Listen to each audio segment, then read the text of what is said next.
Oke, Bang Rian Dennis Losung ya. Anda dari Kristen? Ya. Saya Kristen, Bang. Saya Kristen. Baik. Anda mau bertanya atau mau ditanya nih? Abang nanya dulu aja. Saya yang nanya duluan. Tolong Bang jelaskan di mana sudut bumi. Soalnya di kitab Anda bumi ada sudutnya gitu. Itu dulu saya tanyain. Saya mau tahu alamat sudut bumi ini di mana gitu loh. Coba abang tunjukin saya kata-katanya seperti apa biar saya bisa menjelaskan. Baik nih. Ya nih.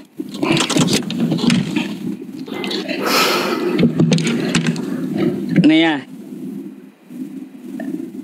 Ya, okay. Wahyu 7 nomor 1. Kemudian daripada itu aku melihat 4 malaikat berdiri pada keempat penjuru bumi, dan mereka menahan keempat angin bumi. Itu di mana, Bang? Di mana sudut bumi, di penjuru bumi?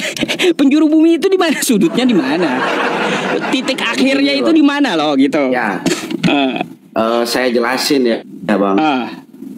Jadi itu kitab Wahyu itu kitab terakhir di agama Kristen, yang di Bible itu menceritakan tentang yang namanya akhir zaman, Bang.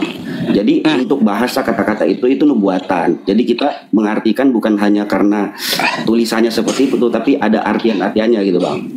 Jadi bumi datar menurut Anda? Itu akan bumi itu secara gini, Bang, saya tidak bisa menjelaskan bahwa bumi ini datar atau bulat, tapi secara dengan apa? Gini bang. Kayak gimana? Saya bingung. Penganut bumi datar ini susah memang. Kalau menurut abang bumi datar atau bulat, Bang, gitu? Kalau Al-Quran saya kan menjelaskan seperti telur burung unta, terhampar dia, terhampar kayak berbentuk bulatan gitu, terhampar. Jadi kalau dilihat dari atas itu terhampar dia, melebar sampai ke bawah gitu. Akhirnya berbentuk seperti bulat telur burung unta. Kayak gitu. Bumi disebutkan Al-Quran, kagak ada datar, nggak ada. Seperti di Bible ada ujungnya bumi, ujung bumi itu di mana, Bang? Jadi gini loh, Bang, bahasa ujung bumi itu bahasa kan, ujung bumi gitu kan? Ya, itu bahasa aja, bahasa. Jadi ya apa salah kitab Anda ini, Bang, atau kayak gimana? Salah, atau kayak gimana, salahkah kitab Anda? Ini yang mau dibahas kata-katanya atau arti-artiannya gitu, Bang. Kalau kata-katanya terserah abang aja kayak gimana penjelasannya. Kayak gimana pun penjelasannya, saya pengen tahu ya, apa yang dimaksud dengan ujung bumi, di mana alamatnya gitu. Itu yang saya cari. Nggak ada, Bang, alamat ujung bumi itu nggak ada, Bang. Kita kalau orang sekolah ya. Lalu kenapa kitab Anda menuliskan 4 penjuru bumi, Bang? Yang namanya penjuru itu sudut yang ada titik akhirnya. Dia mengarah ke sudut ya, yang ada titik akhirnya. Di mana sudut bumi? 4 biji gitu. Kalau pembahasan tentang ujung bumi, Bang, gini. Kalau pembahasan tentang ujung bumi, saya jujur saya tidak bisa menjelaskan secara manusiawi gitu kan. Karena kita belajar ilmu pengetahuan juga kan. Kalau menurut abang ujung bumi itu ada ujungnya nggak? Kalau menurut abang secara ilmu pengetahuan? Kalau saya ya secara ilmu pengetahuan, karena saya tidak bergelut di bidang itu ya, saya jujur saya nggak tahu jawabannya gitu. Sama saya dengan abang sama gitu. Iya, nggak tahu, cuma saya heran aja kitab Anda mengatakan, saya juga tidak bisa memprediksikan ujung bumi seperti tahu, Bang, cuma gini ya, kitab Anda mengatakan ada sudutnya bumi gitu. Ada ujungnya bumi. Makanya kalau ini adalah kitab suci yang Anda imani, kan harus terbukti, harus ada gitu, harus ada ujung bumi kan gitu. Gini, Bang. Saya potong ya, gini. Kita kalau di Kristen untuk membaca surat, misalnya Wahyu itu kan di Wahyu. kita harus bisa membaca dari Wahyu 1 pasal 1 sampai akhir biar kita tahu alur ceritanya seperti apa. Karena kan kitab Abang dengan kitab saya sama kan? Samanya gini, bukan samanya di mana? Spesifik. Enggak, gini Bang, pemahamannya sama. Kayak Abang memahami Al-Qur'an itu berarti sejarah dari zaman penciptaan sampailah ke Nabi Muhammad. Sama kayak kita. Di Alkitab juga kita belajar dari awal. Karena kita kalau belajar hanya sepotong-potong doang, kita sendiri bisa salah tafsir, salah mengerti gitu. Gitu Bang. Jadi kalau Abang mau ambil ayat dari Bible, Abang harus tahu dulu Wahyu 1 sampai Wahyu yang Abang baca tadi itu Bang, apa ceritanya gitu. Bang, kalau ini Bang udah tamat saya baca. Nih. Oke, 7 tahun saya tamat saya baca ini. Berarti Abang tahu alur cerita kitab Wahyu itu dari tahu, makanya banyak janggalnya gitu. Makanya saya tanyakan setelah saya banyak baca, ya saya lihat ada kejanggalan gitu. Halo, contoh seperti yang saya tanyakan ini, Wahyu 7 nomor 1, bumi kok ada sudutnya? Bumi kok ada sudutnya? Ini kan harus dipertanggungjawabkan oleh kawan-kawan kita yang Kristen. Di manakah sudut bumi? Kan gitu. Oke, kalau sudut bumi saya tidak bisa menjelaskan. Oke, saya mengaku kalah tidak bisa menjelaskan untuk masalah sudut bumi Bang, karena bukan itu topik yang akan saya bahas sih sebenarnya. Ya sudah, Bang, kalau gitu kita pindah topik dah, gak usah. Tadi Abang sih ini ya meminta saya mau ini katanya, mau ditanya boleh, ya sudah. Oh iya. Oke, gini nih Bang, saya mau bertanya nih. Saya kan mungkin kayaknya Abang lebih tahu Alkitab. Kalau Abang 7 kali baca, saya belum sampai habis sebenarnya. Tapi saya punya poin-poin yang saya sudah belajar gitu kan. Nah, di zaman penciptaan itu kan, dari Adam dan Hawa ya kan, sampai kepada Nabi Nuh mempunyai anak, keturunan-keturunannya sampailah kepada Abraham atau Ibrahim. Ya kan Bang? Lalu nah, Abraham atau Ibrahim itu mempunyai 2 anak. Anak pertama itu Ismail, ya kan? Anak kedua itu Ishak, dari 2 istri yang berbeda. Lalu saya mau tanya nih Bang, kalau Nabi Muhammad dia keturunannya Ishak atau Ismail Bang? Ismail. Terus ini Bang, pada zaman itu kan Yesus duluan, ya kan, baru datanglah cerita di Al-Quran Muhammad, ya kan, berarti Yesus sudah naik ke surga dulu kan. Ya, kayak tadi pembahasan yang pertama saya ikutin, yang orang Batak tuh tadi siapa? Yang dia jawabannya berlibat-libat, apa pertanyaan tadi? Aduh, apa sih? Saya kurang monik lagi. Jadi gini, pertanyaannya yang tadi itu, utusan setelah Yesus naik ke surga, kata Yesus akan datang manusia untuk menyelamatkan. Ya, itu menurut Abang siapa? Menurut saya Nabi Muhammad itu. Adakah dalilnya Bang di Al-Quran biar saya bisa paham juga kan? Quran surah As-Saff ayat 6. Bentar ya, saya buka dulu ya Al-Qurannya. As-Saff ayat 6.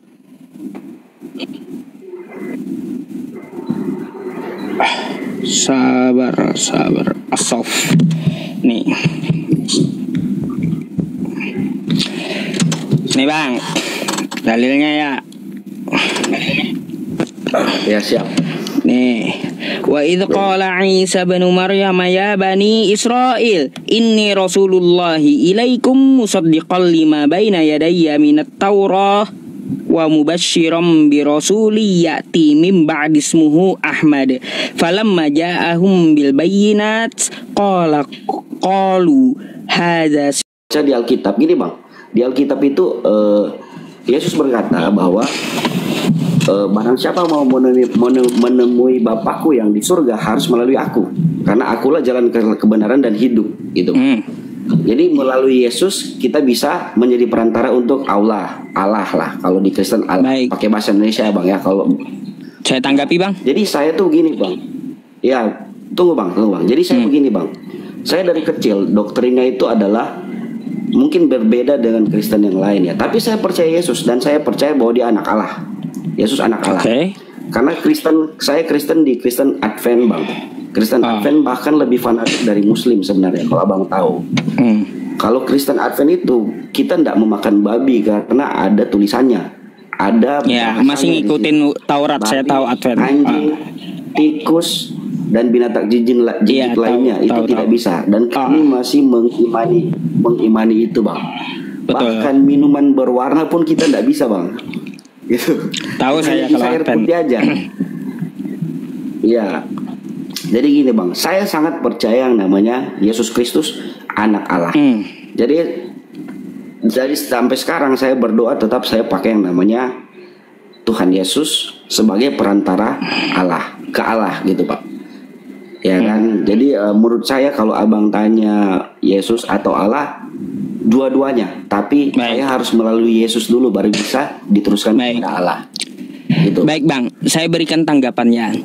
Bang, coba Anda buka kitab Anda ya Bang ya, bahwa Yesus itu hanya untuk Yahudi, hanya untuk Bani Israel. Di dalam Matius 15 nomor 24 ya, apa kata Yesus? Aku diutus hanya untuk domba-domba yang hilang dari Bani Israel. Di Matius 10 ya, di Matius 10 nomor 5 sampai 6, di situ Yesus melarang murid-muridnya untuk mengajarkan ajaran dia kepada orang di luar Israel. Jadi, Bang ya, ajaran Yesus itu hal khusus untuk Yahudi, bukan untuk kita Indonesia. Nah, kayak gitu. Itu perlu abang catat dulu, garis merahi di situ, dibenang merahi dulu. Dia hanya untuk Israel. Bahkan Al-Quran pun juga mengatakan, wa rasulan ila bani Israel. Nabi Isa itu hanya untuk Bani Israel. Ali Imran ayat 49 itu ada.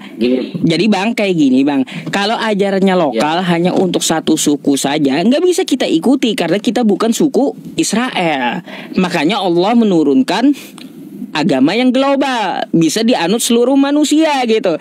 Jadi ketika Yesus mengucapkan, akulah jalan kebenaran dan hidup, betul, saya bilang betul. Waktu itu dia ngomong sama orang Yahudi, muridnya yaitu Thomas. Dia ngomong untuk Thomas, bukan untuk Kristen. Gitu. Dan saya akui Yesus itu kebenaran, jalan dan hidup. Hanya untuk Yahudi tapinya gitu. Namanya Kristen Bang. Gini Bang, saya tanggapi ya.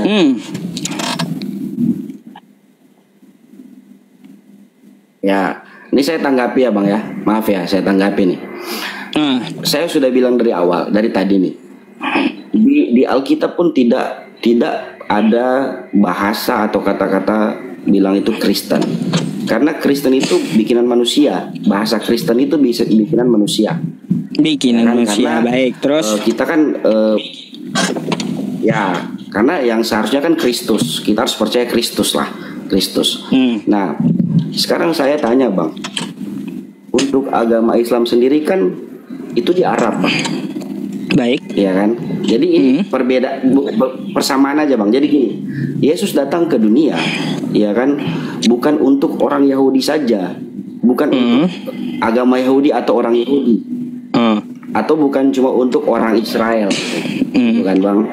Karena gini Bang, pada saat itu kenapa Yesus dilahirkan, kenapa Yesus turun ke dunia sebagai manusia? Karena ajaran kita itu untuk menebus segala dosa umat manusia yang terjadi, apalagi di Israel waktu itu. Ya, di Israel waktu itu, karena sudah dari zaman Nabi Nuh keturunannya itu kan sudah penciptaan kedua Bang. Yang pertama kan air bah, seluruh umat manusia dibinasakan karena sudah jatuh ke dalam dosa Bang. Betul? Ya. Hanya disisakanlah manusia, yaitu Nabi Nuh dan keturunannya. Nah, bisa diperpendek Bang, maksud saya Bisa diperpendek biar narasinya diperpendek biar langsung ke poin pertanyaan gitu loh Bang. Oke, jadi gini Bang. Jadi menurut saya Bible itu untuk seluruh dunia, karena dari kitab Taurat, Injil sampai Perjanjian Baru itu menceritakan dari awal dan akhir, yaitu Alfa dan Omega, awal dan akhir. Jadi ini semua cerita yang terjadi di zaman dulu dan sepertinya akan terulang kembali di zaman sekarang. Karena Alkitab ini menceritakan zaman pada saat itu, ya kan? Sama Al-Quran juga menceritakan zaman pada saat itu, bukan zaman pada saat sekarang, tapi itu akan terulang, sepertinya akan terulang. Nah, makanya umat manusia diberikan kesempatan setelah pemusnahan umat manusia yang pertama, itu kita diberikan kesempatan untuk bertobat, percaya kepada Sang Pencipta, dan memperkuat iman kita kepada Tuhan yang Maha Kuasa. Gitu Bang. Kalau kita memperdebatkan nama dan lain-lain, malah menurut saya kita akan salah tafsir sendiri kalau di ajaran Bible. Jadi saya mau gini Bang, saya mau apa inti poin dari narasi Anda itu? Apa yang perlu Anda pertanyakan, maksud saya gitu? Ya gini, inti poinnya Bang, Yesus itu ya bukan hanya untuk umat Israel atau Yahudi, tapi seluruh dunia Bang. Oh berbeda udah berarti itu dengan ucapan Yesus abangnya. Yesus ngomong Bang, dia hanya untuk Israel. Nggak ada dia untuk seluruh dunia, nggak pernah dia mengatakan seperti itu. Coba Anda baca Matius 15 nomor 24. Gini Bang, saya tanya gini Bang, apakah Al-Quran juga untuk Indonesia? Padahal pada saat itu Indonesia belum ada Bang, belum ada. Yang ada pada zaman itu cuma di sana Bang. Bang, ya kan? Jadi Bang, Al-Quran itu dia tidak berkata seperti aku untuk Indonesia, enggak, tapi Al-Quran itu berkata secara global, ya petunjuk untuk manusia gitu. Sama bang. Artinya Al-Quran itu tidak memandang suku, tidak memandang negara, tidak memandang apapun gitu. Itulah kitab suci dari Tuhan semesta alam.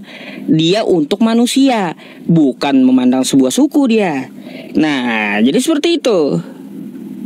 Sama Bang, gini Bang, di ajaran Kristen Bible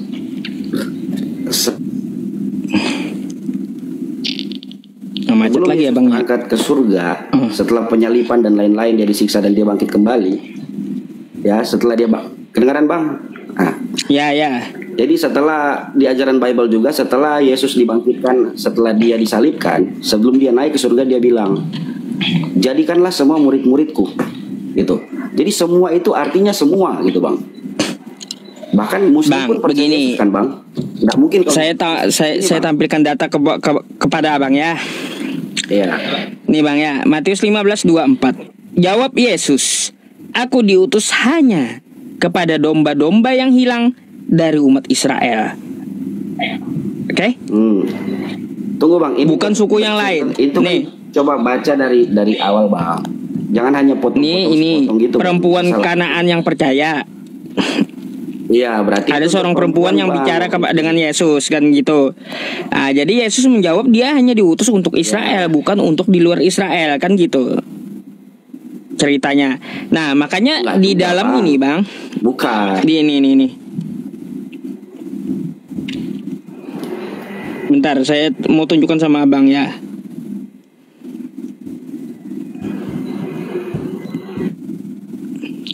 Nah, pesan Yesus kepada 12 muridnya apa aja?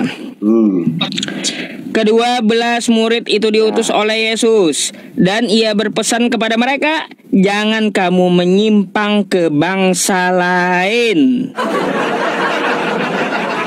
Ke jalan, janganlah kamu menyimpang ke jalan bangsa lain, atau masuk ke dalam kota orang Samaria, melainkan pergilah kepada domba-domba yang hilang dari umat Israel, kata Yesus.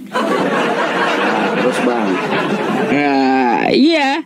Jadi Yesus pun memberi titah. Ini tinggal pengajarannya Bang.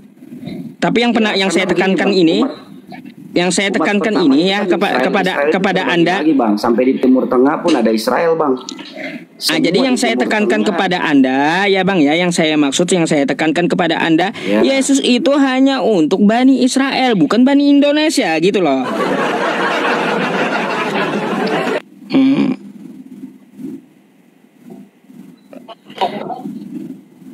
Gak usah dipelintir-pelintir gitu apa yang dikatakan Yesus. Itu tulisannya, tapi abang hanya ambil satu ayat doang. Kalau abang memahami semua alur ceritanya, abang tidak akan bicara seperti itu, karena ini yang dikutip satu ayat doang kan? Itu kan ayat pertama tuh. Mau ayat mana lagi? Iya. Yang saya kutip ini ayat pertama loh. Kita membahas ayat pertama, membahas Bible atau Al-Quran, cuma ngambil satu ayat doang, ya pasti salah pemahaman.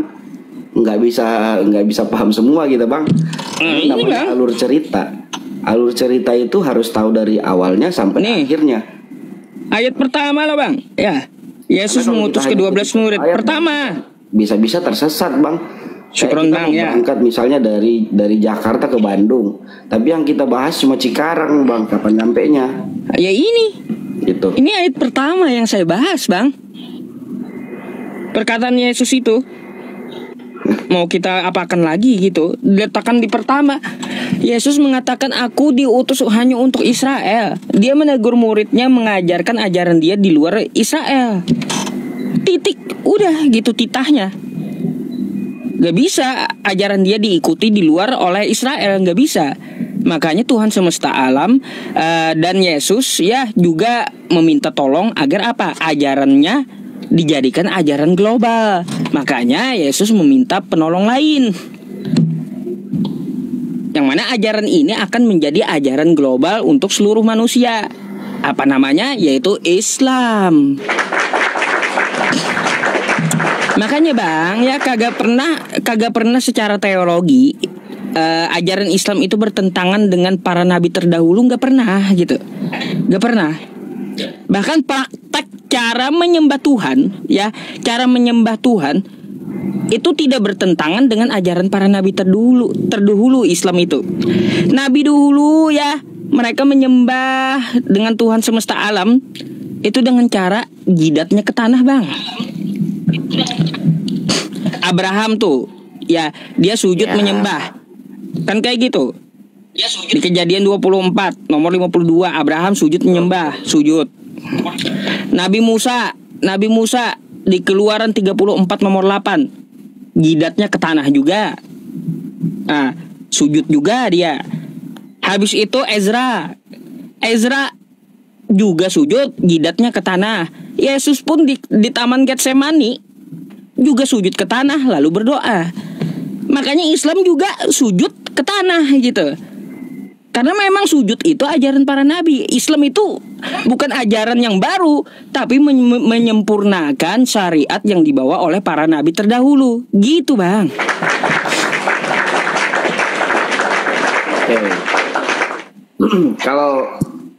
Oke, Bang, kalau itu saya akui, Bang. Umat Islam kalau beribadah itu sangat-sangat sopan gitu kan. Saya juga ya dalam hati juga sering juga sebenarnya kalau menghadap Tuhan itu kita nggak bisa lihat mukanya. Di zaman raja-raja kerajaan juga kita nggak bisa tetap mata raja tidak bisa kan. Itu menjadi kelebihan umat Muslim dan saya sangat senang melihat itu, Bang. Cuman mungkin ya saya juga kurang paham mengenai keseluruhan Bible saya dengan Al-Quran ya. Tapi menurut saya nih atau kesimpulannya aja nih, Bang. Bible menurut saya itu sudah mengajarkan tentang dari zaman penciptaan sampai nanti di akhir zaman. Untuk Al-Quran kurang lebihnya sama, ya kan, mengajarkan kita tentang riwayat apapun yang terjadi dan mengajarkan tentang kebaikan, Bang. Kebaikan, kasih, ya kan. Nah, itu sih, Bang. Kalau untuk diskusi malam ini saya belum dapat feel-nya. Mungkin saya perlu belajar lagi, ya kita bisa ketemu lagi Bang. Baik.